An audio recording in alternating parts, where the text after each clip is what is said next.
भारत मेरा देश है। भारत मेरा देश है। और समस्त भारतीय मेरे भाई बहन हैं। मेरे भाई बहन हैं। मैं अपने देश से प्रेम करता हूँ और इससे प्राप्त विशाल एवं विविध ज्ञान भंडार पर मुझे गर्व है।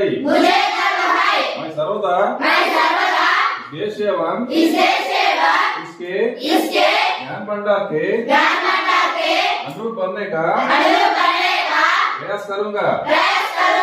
मैं अपने माता पिता और अध्यापकों तथा समस्त गुरुजनों का आदर करूँगा और प्रत्येक व्यक्ति के प्रति अमरता पूर्वक व्यवहार करूँगा।